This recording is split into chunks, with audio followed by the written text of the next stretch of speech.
Dear Daily News Report viewers, after watching this video, you can reach the video we shared previously by clicking on the top right button.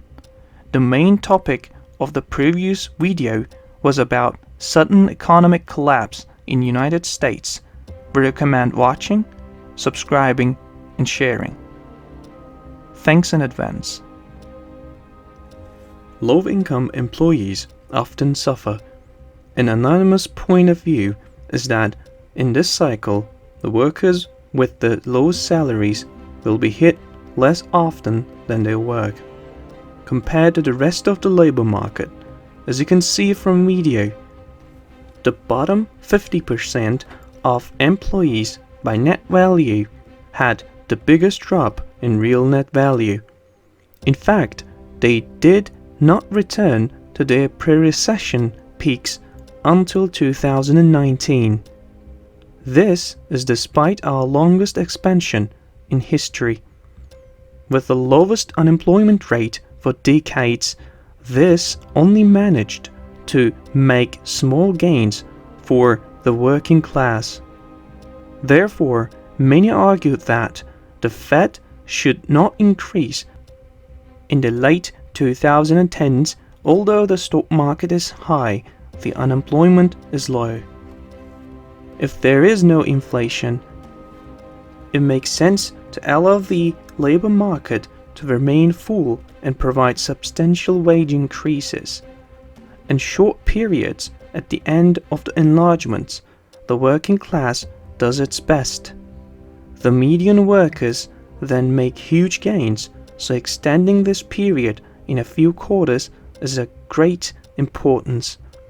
The Fed was about to escape from stagnation as the economy started to accelerate in 2020 after the bottom in 2019. 2020 will be an incredible year for workers, but COVID-19 catalyzed a deep recession. For the median workers, this recession will not be as bad as the last due to the $600 weekly surplus in unemployment insurance. One side effect of the bailout in 2008 was higher stock prices. Bankers did better than they could. Most of the workers earning less than $20 an hour got an added benefit of getting paid more to stay home than to work after staying home. This is a huge difference. If people can start to get their jobs back within this 4-month period that lasts an extra $600, there won't be a profound loss to fall below the net worth of 50%. The first 1% will be even better, especially if stocks continue to accumulate quickly. Policymakers have learned from the last recession. This made them more generous in helping workers. Another motivating factor in helping people is because the government forces people to stay home. To be clear, this situation was not perfectly managed. Small businesses have not been able to get grants that are granted fast enough, and many have not yet made unemployment checks. Reviews are valid. If the data support this claim, we may receive more state aid to workers in future recessions than we have historically seen. It is much easier and cheaper to give people money in recessions and then help them recover. It is easier to prevent someone from breaking the bone and then helping it heal. Taking the knee pads of cyclists is cheaper than having to pay a hospital bill. Will the business change forever? Personally, I believe that the economy will go back to normal when living becomes safe, as we did a few months ago. We will probably behave pretty much the same. Calls for everything to change forever are very brutal. It creates a tension to say that everything will change because it strengthens people's fears. However, there will be some changes in margin and more preparation. We also received support so that some things do not change online.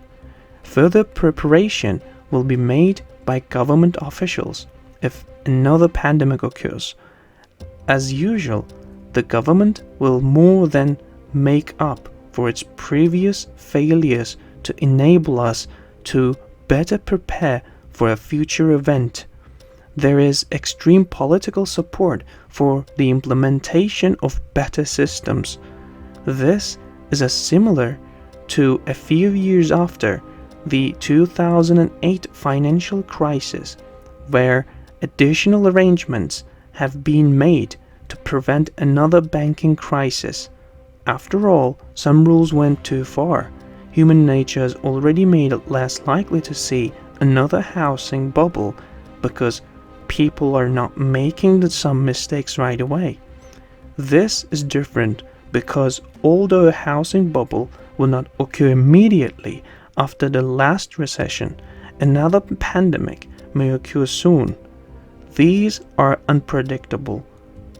There may be changes in margin, more people working from home and more video conferencing.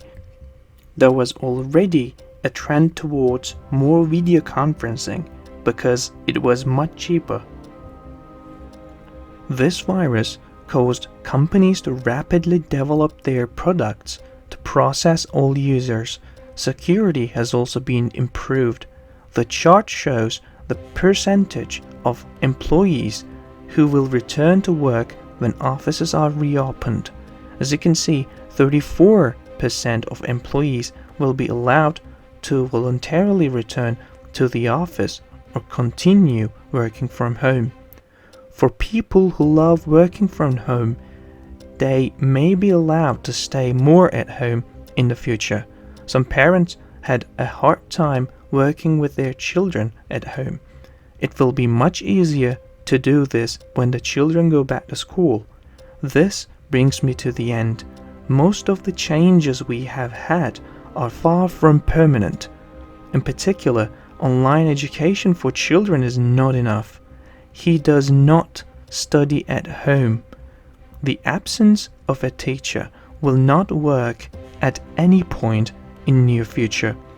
Children will be in schools with their teachers and other students for decades. All this shutdown was likely a stress test for the internet to see what's working. Many things worked well. However, I only anticipate ongoing trends. We do not see a total change in human behavior. For example, there has already been a trend towards online shopping. This will continue before this lockdown. People had already envisaged online shopping to compensate for a quarter of retail sales. This lockdown will result in an increase in online sales as a percentage of total sales, but will return to its long-term trend. Most of idea, comment, information, and criticism containing in these videos have been created by Daily News Report. Before making any important investment decision, use the information contained in these videos as a starting point for conducting your own research. If you make any investment or legal decision, it is advised to consult an expert before making this decision.